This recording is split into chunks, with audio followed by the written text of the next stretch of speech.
Yes, sir. Yes. Live started, sir. Very good morning, friends. Welcome back to the third talk series of Script Your Success, Students Competence Enhancement and Industry Readiness Program. Yes, sir. Live started. Very good morning, friends. Welcome back to third talk series of Script Your Success, Students Competence Enhancement and Industry Readiness Program. Today we have a very interesting speaker. This is MONIKA MURUGESAN, enlightening us on digital transformation. Before MONIKA starts her discussion with us, I cordially invite Mr. Naveen J.N.N, Vice Chairman of J.N.N Group of Institutions, to share a few words about the script for your success and his thoughts on digital transformation. Thank you, Mr. Sriram. Thanks for the introduction. So good morning to one and all. I welcome Ms. MONIKA MURUGESAN, VP Product Management, Global Engineering, Global Energy Company, USA. She's also the founder and CEO of Apex Specialist LLC. On behalf of everybody here at J.N.N Group of Institutions, I render a warm welcome to you, madam. Mr. Sriram needs no introduction from Type. Thank you for joining today's talk series, the session. And the entire team here at J.N.N and from RIPE as well, thank you for organizing this session. And I warmly welcome the students from both the engineering and arts and science institutions of J.N.N. So today is the third session in the SCE IRP series. We have 7 more sessions. And the previous 2 were a huge success thanks to the participation from the students and their interest in these technologies, in the latest topics that are of great interest to the student community. And we will follow the theme. And today's session on digital transformation will be an eye-opener to all the students from both engineering and arts and science. So the very fact that this webinar is happening is thanks to digital transformation. So I am here at Nagar in Chennai. Mr. Sriram from another corner of the Chennai, and the guest, Ms. MONIKA MURUGESAN.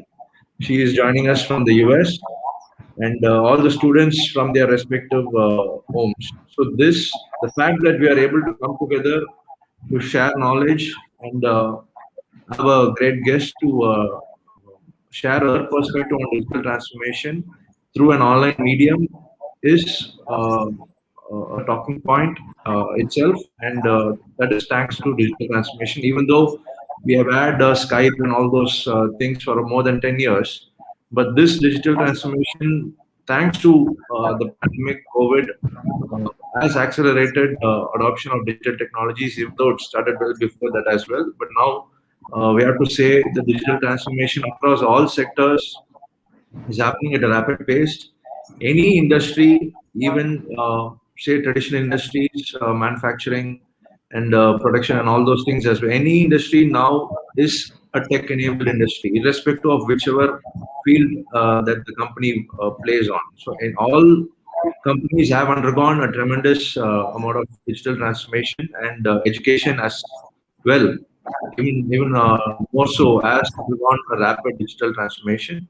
And thanks to the technology industry, we have had access to a lot of great tools to enable learning, to ensure that learning was not disrupted in spite of the pandemic, and that is through digital transformation. So I'm sure the guest has a lot of keen insights and perspectives from her position in the industry, and the students are all ears, I believe.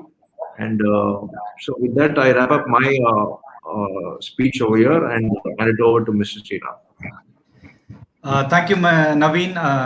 That was a wonderful summary of what digital transformation is all about, and it will give a curiosity for the listeners to know more from MONIKA. So I have the great privilege of introducing the speaker today. Before introducing the speaker, I had read one interesting thought. I thought I will share it with all of you. Digital transformation is like a beautiful caterpillar turning into a butterfly if done right. And if done wrong, the caterpillar remains as a caterpillar. So here we have Mrs. Monika Murugesan, Bachelor of Engineering from GCT Coimbatore, received her MS in Computer Science Engineering from Arizona State University, Executive MBA from Washington State University. She is currently the VP of Product Management firm Global Energy Company USA. She is a keynote speaker and professor at US State University.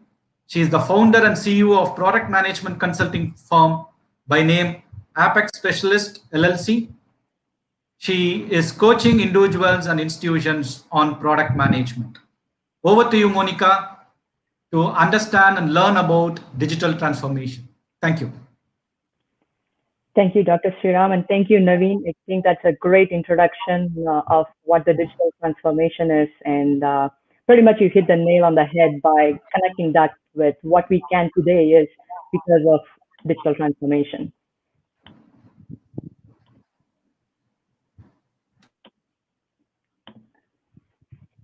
Welcome, everyone.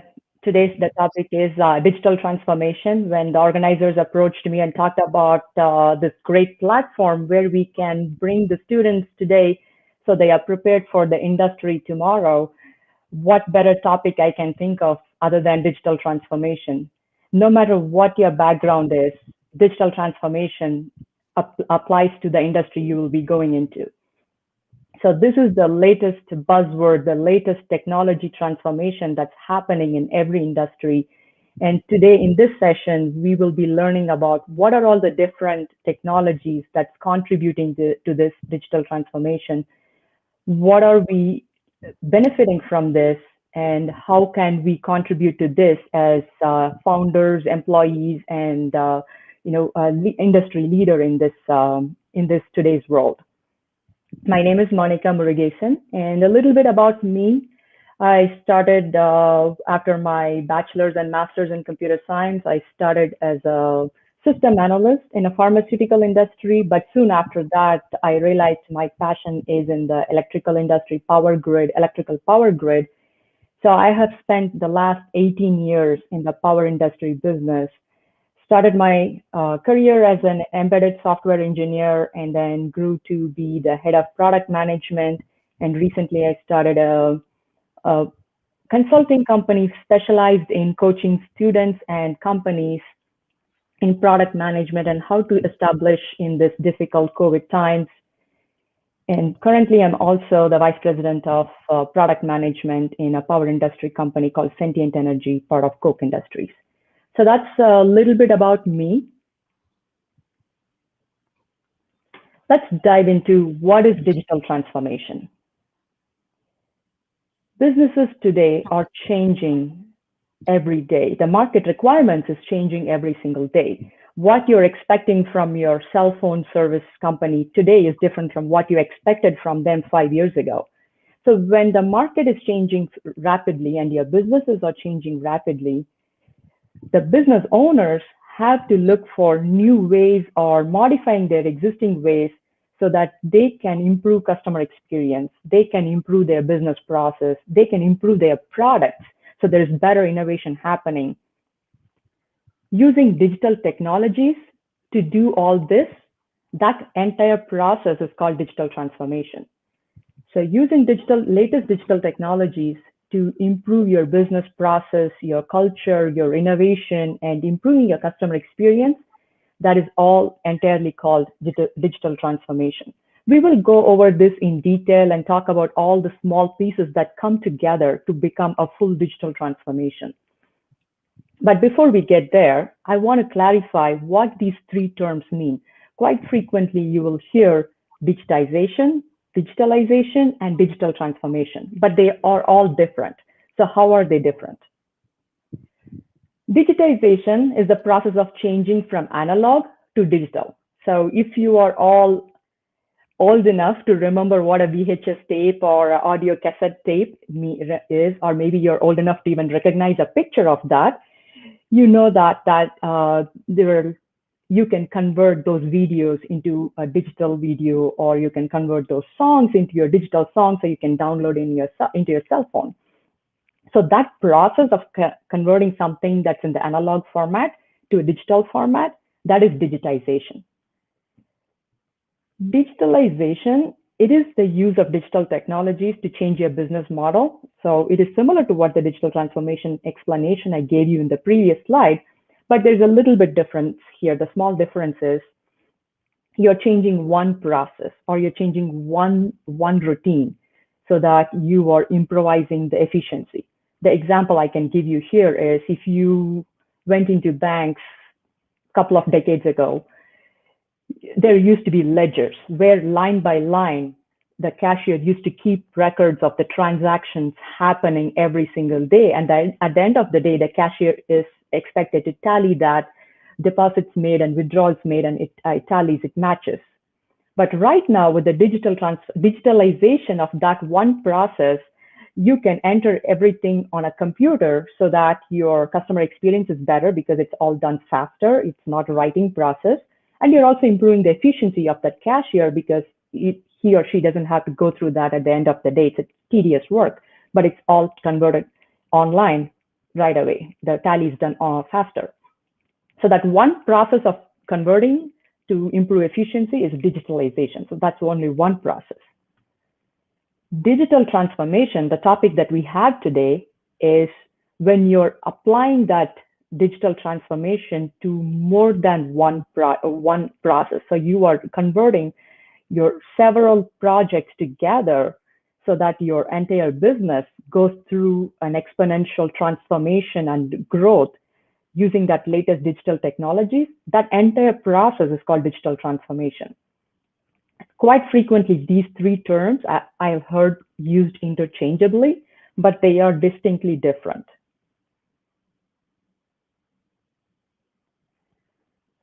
What paves way for digital transformation? Our technology that we are using today, from computer to cell phone, any technology you can think of, they are driven by these three laws. First one is Moore's law, which says the processing power doubles every 18 months. For example, the laptop you're buying today, the processing power of the processor used inside that laptop, 18 months from now, you can buy a processor that has twice the power for the same price. So the processing power of your computer will double every 18 months. Butter's law is your communication speed doubles every 9 months.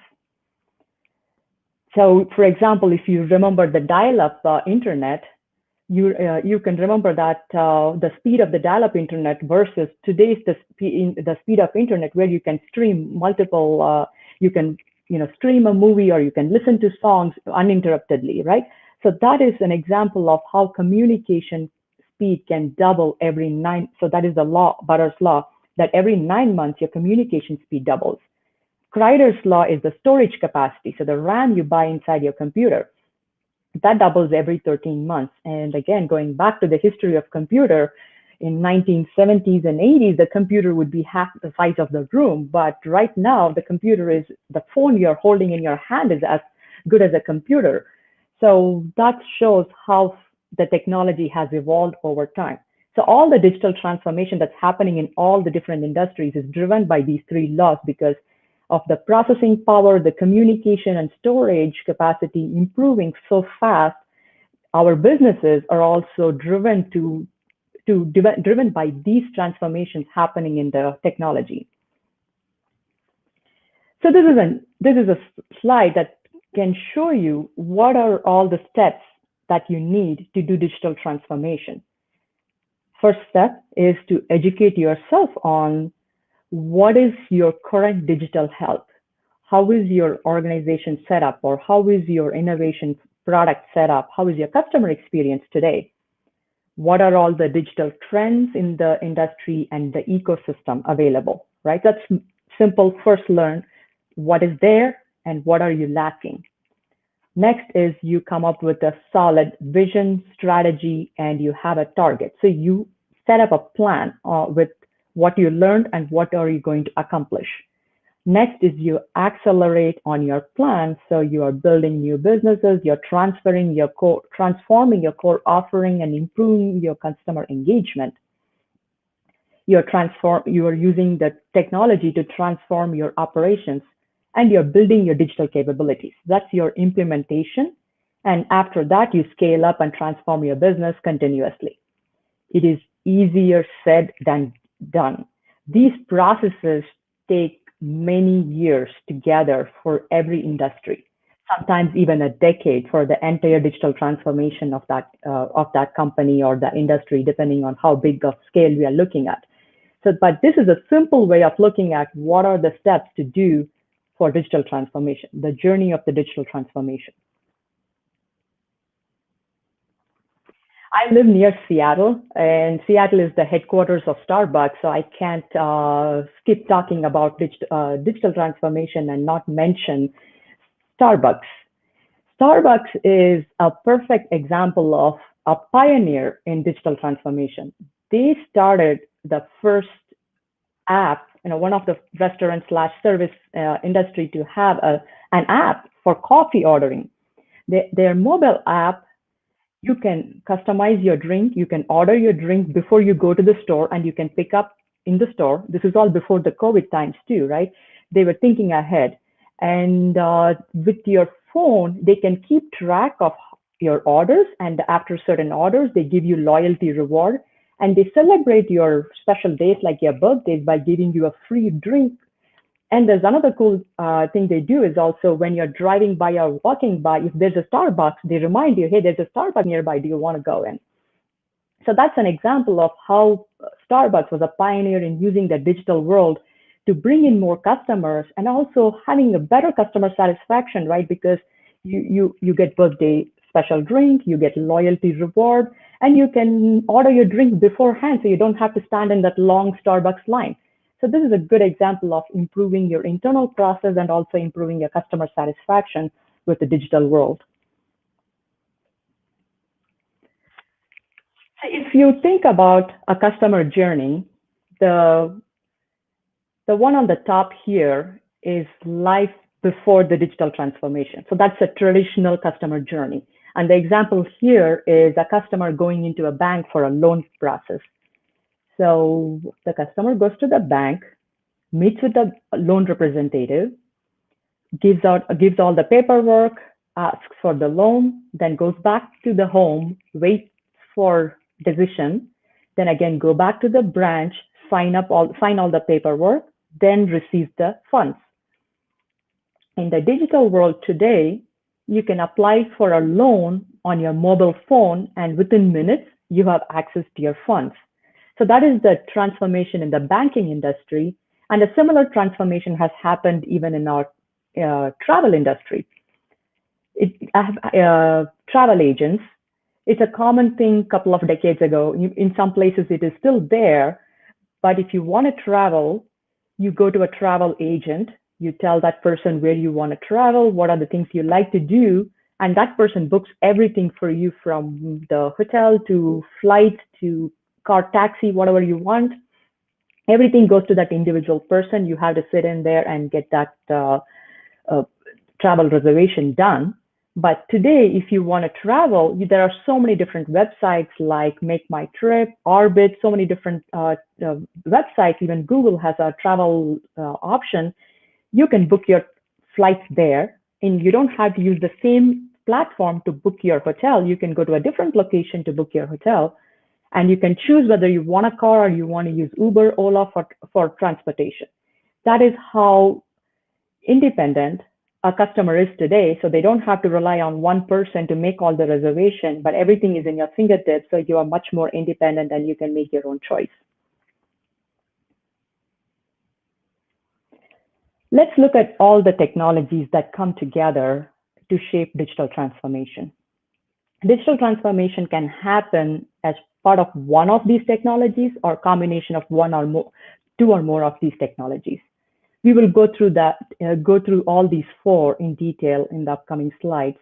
Internet of Things, in short form called IoT, big data and analytics, digital twin, and cloud. All these four are the technologies that's shaping digital transformation. Internet of Things just as the name says that, it is an Internet of Things. All those items that come together, all those objects are connected together. They have communication. They can autonomously make decisions, and they can control whatever they are if it's a sensor, controlling what it's sensing. So that is that Internet of Things. And Internet of Things, IoT market segmentation pretty much spans across every industry you can imagine. In your home, you can do energy efficiency by having an IoT-enabled thermostat. Or if you're talking about your cars, you can have your car connected to your cell phone. And if you're thinking about not the consumer-facing, but a business-facing industry, doctors use IoT to do patient care, to diagnose patients' health on the go, rather than them coming into the office to measure their vitals. So there is this IoT spread across many different industries, and it can be used in many different applications. And what I have here is just a few that I have mentioned, but the IoT is not limited just by these listed here.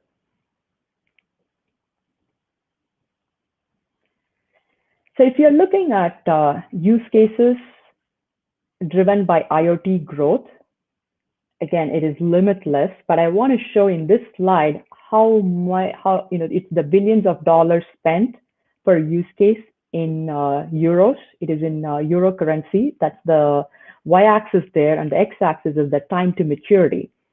So any of this industry, it takes anywhere from 1 year to 10 years. That's the time to maturity. And these are all the different use cases and the dollars spent on those use cases. The remote patient monitoring is the one highlighted on the rightmost, which says the most time to maturity. The example there is the wearables. There are wearables IoT where if you are a diabetes patient, you can wear a monitor on you, or there are even shirts that are IoT enabled health monitoring clothing that you can wear, and the clothing or your monitor device is constantly monitoring your vitals, and it's recording on your phone and sending the information to your doctor. That's an example of how it is transforming the medical industry, the IoT technology. Here is a familiar product. I'm sure every one of us has seen a light bulb. The left side, what we have is the patent that Edison filed in 1890. A simple light bulb with a metal wire that is converting the electrical energy into light energy. And that's the light bulb that was filed by Edison, the inventor Edison. On the right side is how the lighting industry has transformed recently with the use of IoT. Using the connectivity and so many different control strategies, you can use your cell phone to control your lighting. You can use a remote to control your lighting. You can change your lighting source. You can change the color of your light.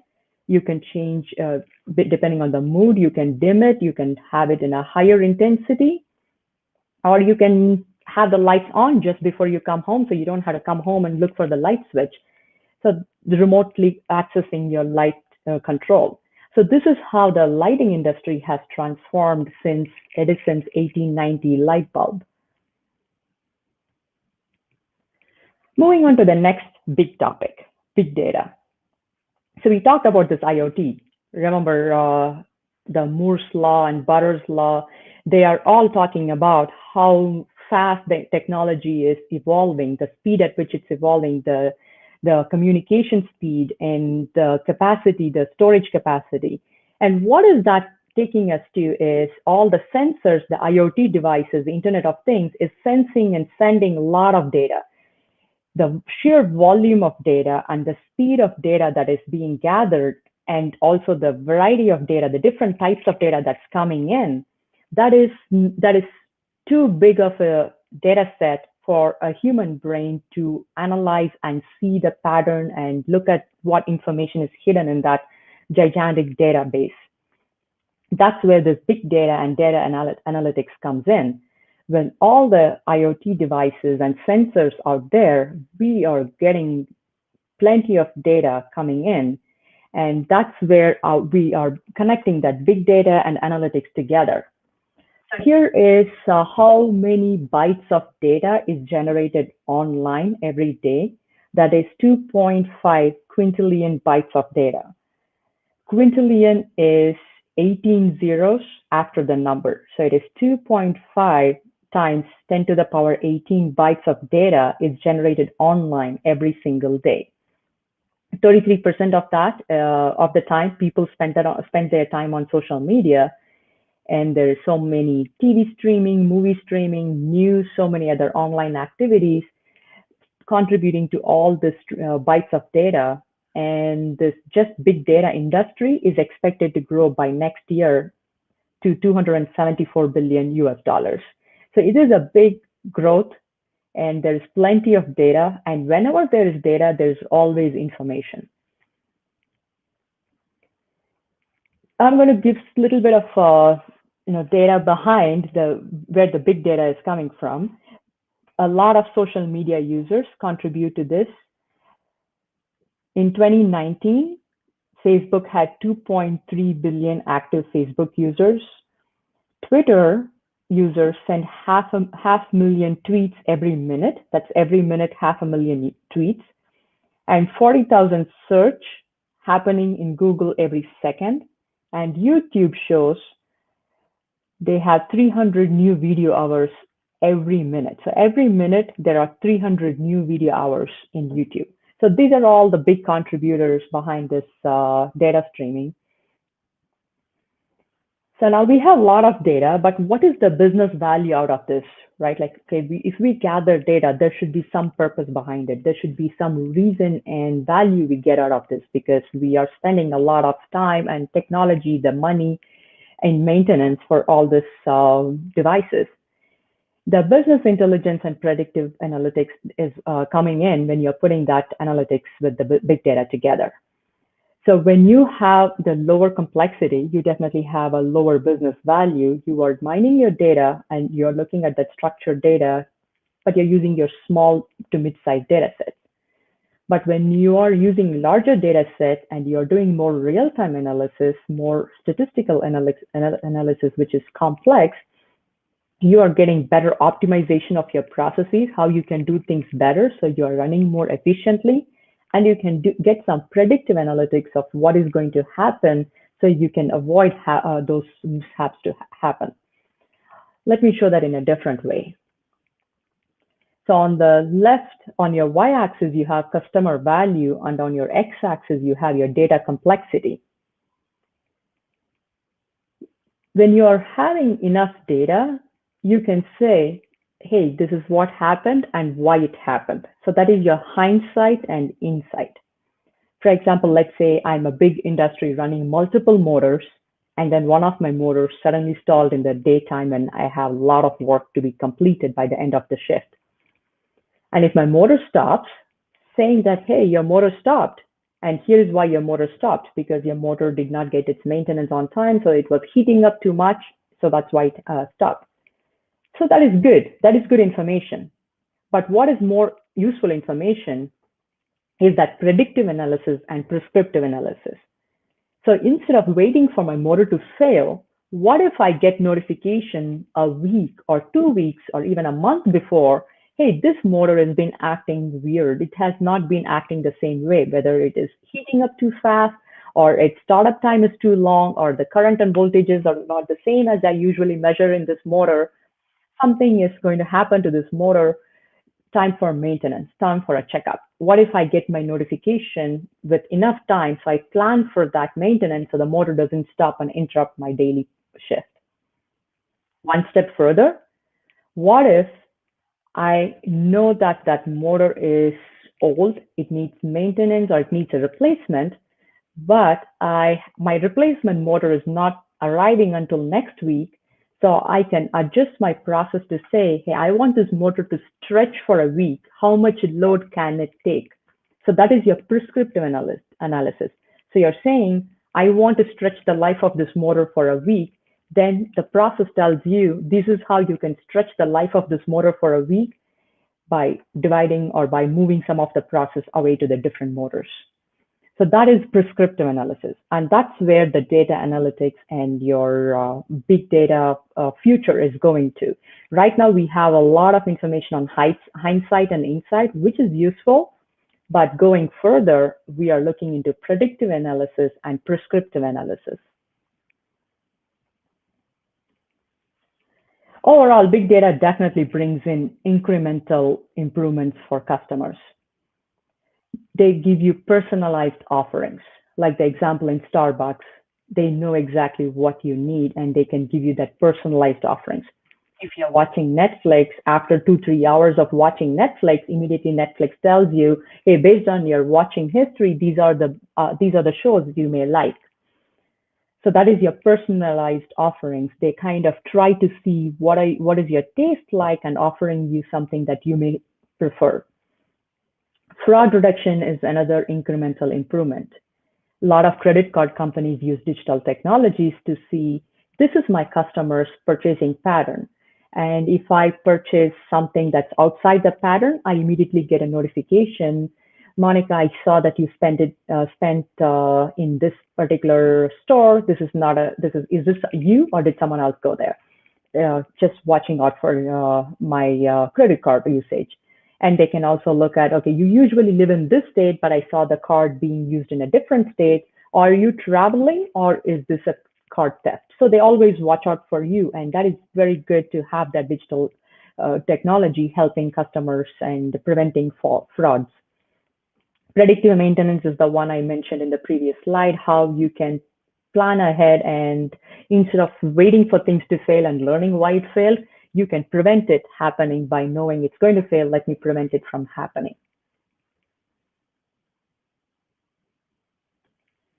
These are some examples of the big data company. Netflix is like the example I shared. They watch for what you're watching and they give you some recommendations based on your watch history.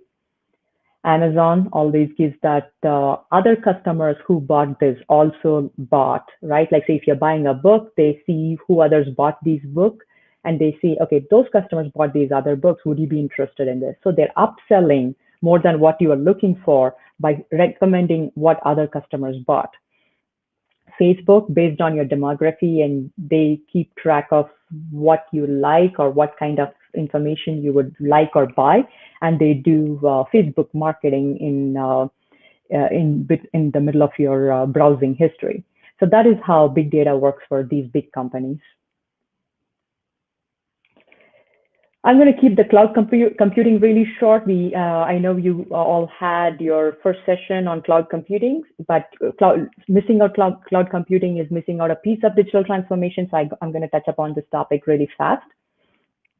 We have SaaS, PaaS, and IaaS. Really quick, talking about cloud services. If you have a server in your office or servers in your college, it's pretty much everything is set up by your IT group there. They do everything from storage to servers, OS maintenance, data, applications running on those servers. Everything is maintained by the IT group, and it is definitely a model that's preferred in the past. But as we move forward, there are much more different platforms available. Infrastructure as a service, where the dark blue items are provided by someone else, a third-party service provider, and you manage only the light blue items. Platform as a service, the dark blue is provided by somebody else, so you take care of only the applications and data. Software as a service, you're totally outsourcing all that, and you're using the application how you want it. To see that in a simpler term, I have the pizza analogy here. So if you are going with the traditional on-prem, you are making the entire pizza in the house. So you have the pizza, cheese, toppings, tomato sauce, pizza dough, fire, oven, everything is in your house. You are making the entire pizza in the house. It is messy, but you may like it. You are in complete control of how it tastes. Infrastructure as a service, where you are taking the pizza from a store, but uncooked. You bring it to your house, you put it in the oven, and you bake it in your oven, and then you eat that. There's definitely a plus and minus there. You're getting the benefit of eating it fresh out of the oven. Pizza delivered, so you have just the dining table and soda at your table, but everything else is delivered to you. Completely dining out, going to a pizza restaurant is your SaaS example, where everything is totally outsourced. You don't have to worry about anything. You just go there, eat, and then you walk out of there. So that's the difference on how you can compare this with this example with infrastructure as a service, platform as a service, and software as a service. So that's a really quick touching upon the cloud service models. The benefits of cloud services is with cloud, you can improve the performance and the agility of your business growth. It can be met with the cloud computing, and definitely the cost of maintenance and upfront cost are much, the maintenance cost is better with cloud computing. For example, if you think of Netflix example again, if Netflix is going to launch a movie and they know that it's going to be a big hit, if they were not using cloud service, but they are maintaining their own servers, they need to scale up and to their servers the weekends they launch those movies, and then the rest of the time they may not need that service. But the agility, the elasticity is possible to expand to multiple servers on a high demand days and then shrink it when there are no high demand days. That's possible when you're using cloud, a third-party service. The next big topic, which is a big, powerful outcome of digital transformation, is digital twin. This is a big topic in every industry, again, medical industry, automobile industry, power grid industry, anywhere, any industry, this is a big topic happening. A digital twin is a virtual representation of a physical object. So the example here I have on the top is a car. So on the left side is a real car, and on the right side, we create a complete virtual representation of that car, completely using only data, many information as possible, so that that car, the virtual car, is exact representation of the real car. The purpose of that is you can use that virtual digital twin to do many things of testing the performance of your car, testing the battery life of how it would deteriorate and stay active for how long. And the most important one is now it's used in training. So in many industries, as well as in power industry, digital twin is used for training. So you don't have to go to that real big machinery with a new person coming into the team to get trained in the actual space. You use your VR or AR to get into that virtual space and get training on how to use the machine before you go in front of the real machine to use it. So this process of creating complete virtual representation of the real world cars, machineries, airplanes, power lines, that is the digital twin, and it's coming into every industry. I've heard of this even going into medical industries, where the medical students are using digital twin to get trained on many of the procedures, the surgery procedures. I'm from the power industry, so I definitely would like to highlight how digital transformation is happening, what kind of digital transformation is happening in the power grid. But before I go into explaining power grid, I do understand not everyone is from the EE background to understand what's happening. So I'm going to give you a really quick introduction of what the traditional grid is like, which is in many places still a traditional grid, and how the digital transformation is going to transform the grid. So here's the traditional grid. What you see here on the right are what we call consumers. So consumers could be homes, can be office buildings or a downtown, and this one is a factory. And one cool thing about electrical energy is consumed right now. What I'm using in this room to light up this room, the laptop charger, everything is being generated right now. So this entire power grid has to be in full balance. What is being generated should be consumed right now, and this entire grid should be in a balanced state. So what is on the left is a generating station. And usually the generating station, whether it's nuclear or hydro or geothermal or coal, they are not near where these consumers are. So the generating stations are usually miles and kilometers away from our consumers' area. So the electricity is generated at a generating station, and what is generated is too low of a voltage. So for better efficiency, it is stepped up to a higher voltage, and it goes through this big tower power lines. If you're driving between towns, if you see the gigantic power lines, those are the transmission power lines. So that brings the power to the city limit. And once it's in the city limit, we step the voltage down and then send it to these individual consumer locations. So that is the traditional power grid. So if you notice what's happening there, power is transforming, is getting transferred only in one direction. A gigantic generating station going all the way from there to our consumers' homes, offices, factories. So the power is flowing only in one direction. That's our traditional grid. But what's happening now is many city buildings have rooftop solar power. Many factories or even many city limits, they are installing their own wind turbines. In many residences, they are putting solar panels above their roof. So they are generating their own power, and they're connected to this electric power grid. So which means after I use what I want, I'm sending the power back to the grid.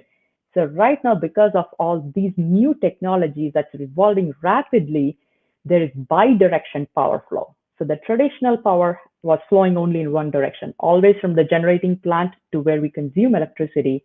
But right now, there is a bi-directional power flow. So that's the transformation happening because of the consumer's trend, the latest technology trend in the consumer side. Utilities are the companies that provides us electricity. So they are going through a major transformation. So it used to be a one-directional power flow that's becoming a bi-directional power flow, and all their grid assets are very old, so they are all ready for maintenance or replacement.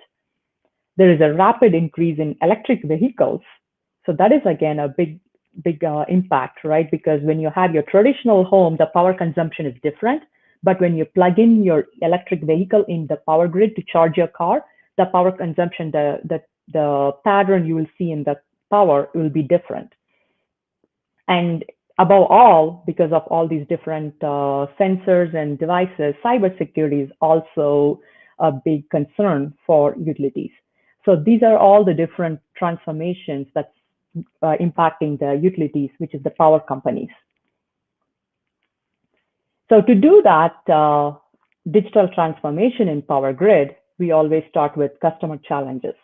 What are all the challenges that's happening on the customer side? The bidirectional power grid, because everybody can generate their own electricity, and when they have excess, they send it back to the grid. So there's a bidirectional power grid. Reliable power delivery. Everyone wants reliable power. If we do not have reliable power, there is definitely challenges like the delay in the start of the program today. We need that reliable power, right? Like without the reliable power, the more and more digitally dependent we are, the more we are dependent on electricity. The third one we have is a high public safety and wildfire mitigation. So it is a common occurrence here in the United States, particularly in the summer months. There's a lot of wildfires in the dry, hot states. And that is impacting because it is happening in a highly populated area. And we want to make sure all the power lines are safely shut down during the wildfire season, or it is properly isolated so that the power grid is not causing any public safety or even property damages. And the last one, the customer challenge is also asset life. So the one in the image here is called pole top transformer. You can find that on the street ends before the power is sent to your home, reducing the voltage to 120 volts and 240 volts. And that those transformers, they are usually on the pole top even more than what they are supposed to. So their life is, they are sitting there more than what their prescribed lifetime. So those asset lives, making sure you extend the asset life until you get a transformer replacement. These are all the different customer challenges happening for power utilities.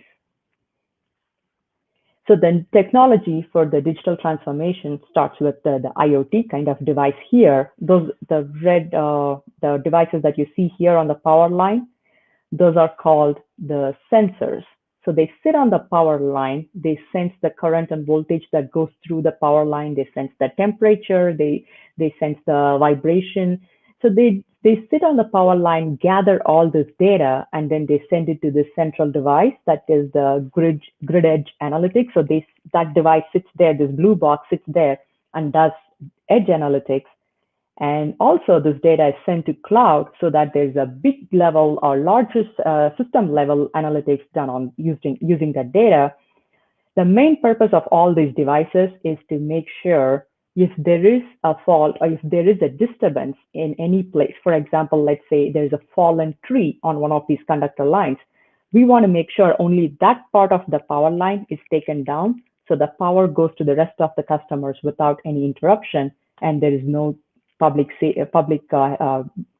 property damage or people are impacted by that. That's the main purpose of keeping people safe and providing uninterrupted power. So this is what I do at my company, Sentient Energy, part of Koch Industries. We develop all these sensors. I want to show how digital transformation is happening in power grid, and this is the digital transformation. So we have sensors, underground sensors and overhead sensors. All those sensors send real-time information. So we get on a real-time fault location. Hey, exactly this is where the fault is. Send your crew, go fix it. So that when you have an outage, you're not waiting for a half a day. It's resolved in 1 hour. And giving you what kind of current and a trend is happening. So when the utility user, somebody who's providing you power, can sit at their desk and then they can plan their outage management so that you have the least amount of time interrupted, and they can plan for upgrades or they can plan for faster restoration. So this is how the digital transformation is happening on the power industry.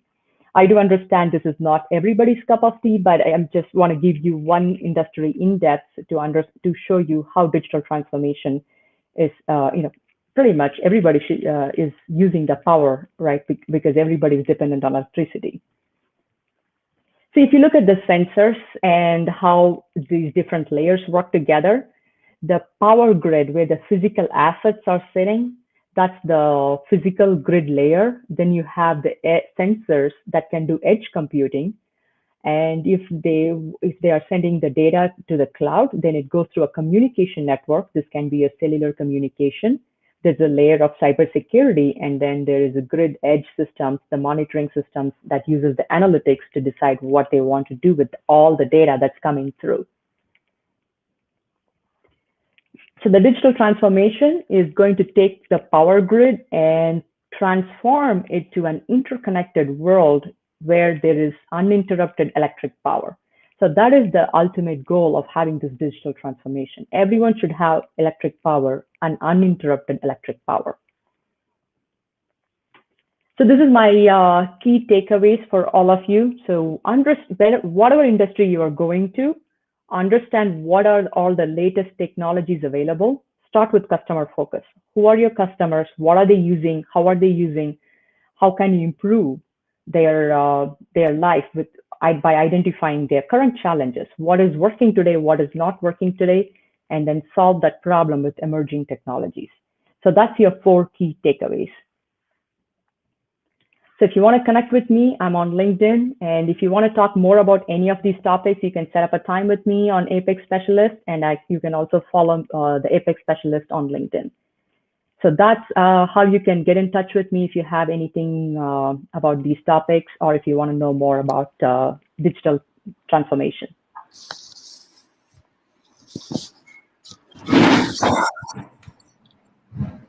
Thank you, Monika. That was wonderful. And the basics of digitization, and digital transformation was awesome. Sometimes we get confused and we misinterpret things. So today we got a clarity on that. And over to students for any questions. Monika?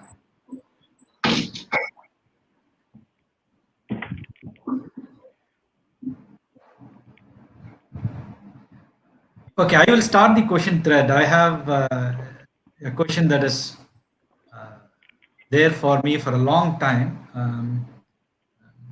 How do you look at world adopting to digital transformation, Monica? What do you feel?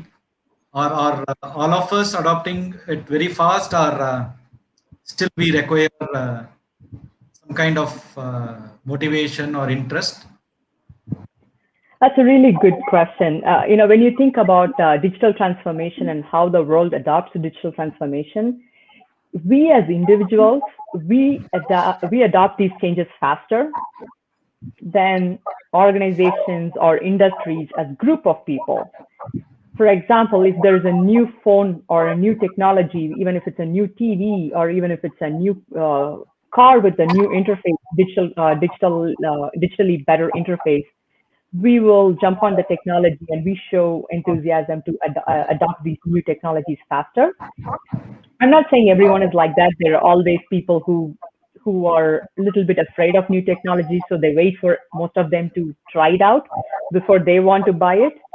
But as individuals, we are better in getting this digital transformation than organizations and industries, because it is a bigger group of people. It's a bigger change. It takes time. So it takes a while to get that ball rolling.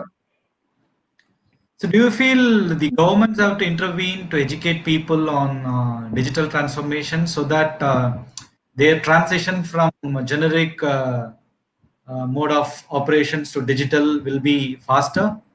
So is there any governance or programs or especially I'm talking about India per se, like? So for sectors like where I am, the power grid sector, the government intervention to say that if you're efficiently delivering power, if you're saving people's lives, you have incentives to do that. It is a great incentive to transform those companies to adopt these new technologies for public safety or better efficiently delivering power to reduce the outages so less people are interrupted without power. So I definitely can see that government intervention and giving them incentives helps. That's great. Digital twin was a fantastic concept. So probably I'm hearing it for the first time, and that will definitely change the way the students are learning in the current Indian academic scenario. As you said, gone are the days where the students have to be taken for an industrial visit and show the big workshops and things like that. Probably we'll have limitations of the students' batches and things like that. Now it's all inside a system, and you get the same experience of using it real time and things like that. So that was awesome, and that's great. And any other questions from the panel? Yes, I would like to ask, sir. Thank you, Prabha. Welcome, Prabha. So we were missing you in the beginning of the session. I'm sorry for the inconvenience. So No thank problem, you no very problem. much, Monika, for accepting our invite and giving the students a great knowledge about digital transformation. It was very awesome. Okay, and we also got much knowledge about it. I would like to ask on behalf of the students, like if they want to make use of this digital transformation, if they want to get into the job opportunities related to this, what extra certification course or anything like they should take so that they can get the advantage of the openings in this industry? So Prabha, the digital transformation is going to happen anywhere you go. Like digital transformation is also happening in teaching world, because there are so many online classes like Khan Academy, Udemy, Coursera, and I'm sure there is something like that in India too, which is completely digitally transforming the education industry. So that's where I'm going to say that students can go to and look at any short or a quick learn classes where they don't have to spend a semester, but a 10-hour class or a 12-hour class or even sometimes 2-hour class on digital transformation, which is pretty much similar to the session we had today. And if they want to know how it's particularly impacting in one industry they are interested in going, they can always tailor the class to learn how it's impacting the particular industry they want to go to. Okay. Okay. Thank you. So is it an extension of what Prabha asked? Is it easy for an engineering students? I think it's easy. Is it easy for an arts and science students to grab digital transformation concepts and get into that in detail? Absolutely. So let me tell you, you are absolutely right about an engineering student. It's a no-brainer. They go in and there is obvious opportunities for them to get in.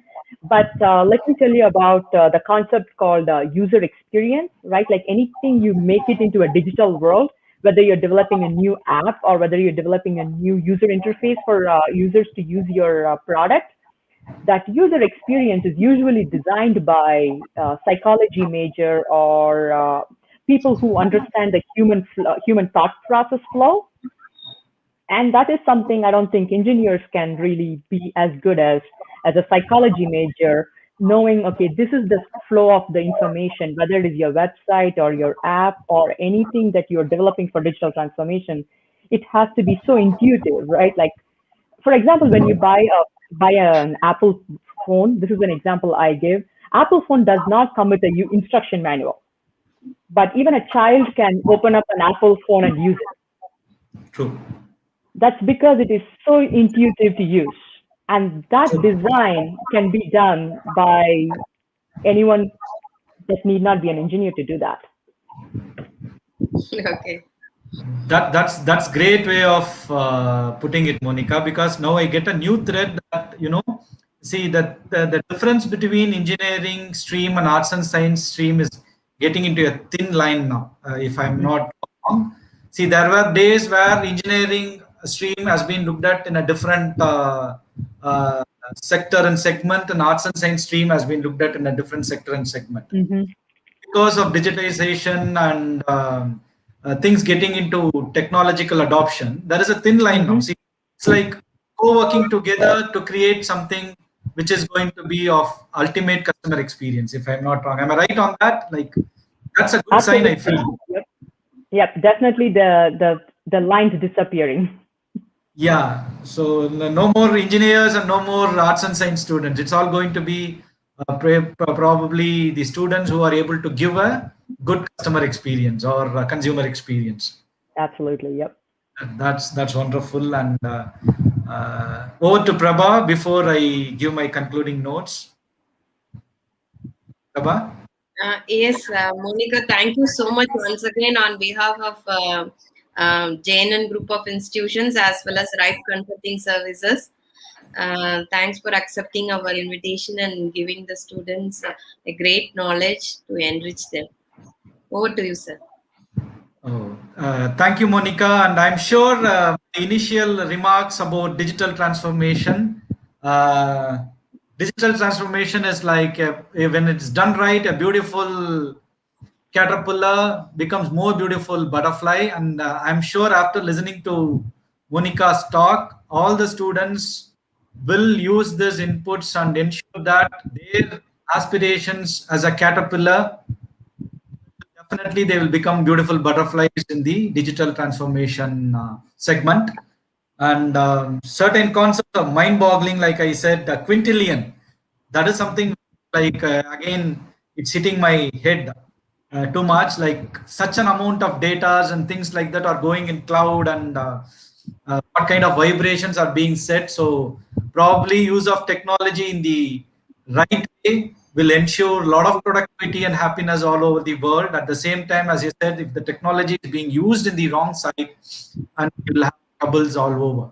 Okay, please don't, to all the viewers and audience, please don't think that we are all washed because of technology. I would like to say that we are all streamlined because of technology, because it reduces cost, it increases our time efficiency and productivity, and overall it is able to, like how our vice chairman Naveen started. See, it is connecting us from different parts of the world. Like as I said, Monika is sitting in US. I am in one part of Chennai, and Naveen started with one part of other part of Chennai, and Prabha is sitting in Hyderabad. So such a wonderful thing it is. It's like gone are the days where we need to arrange a guest speaker, so probably we need to take a lot of steps, go and invite him, bring him in the car, ask him to handle the session. He needs to check his availability. But see the convenience and efficiency of digital world. Like we are getting the expert and the most concrete knowledge transferred by the most authoritative person in the field to the entire world. So that is something which is mind-boggling, and the greatest benefit that countries have to go towards digitalization, or probably digital transformation, I would call it as. And thank you, Monika, once again for enlightening us on digital transformation. As I'm listening to more Script for Success talk series, I'm also changing the way I look at things, and trying to embrace technology more and ensure that I use it in a more productive way. So thank you one and all. My sincere thanks to Monika, the speaker, the J.N.N team, chairman and vice chairman, and the RIPE team, the students and faculty members of J.N.N, and all the viewers who are watching our program live in YouTube. And Script Your Success, 10 weeks, 10 programs, 10 speakers, one goal: to make students industry ready. The time is right for your success. Thank you so much. Thank you very much.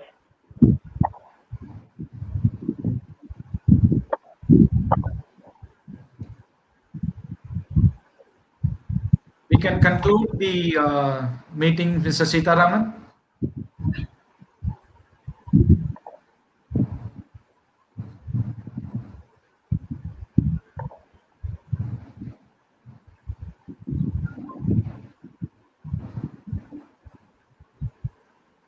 Thank you so much. Sitaraman, can we leave the studio?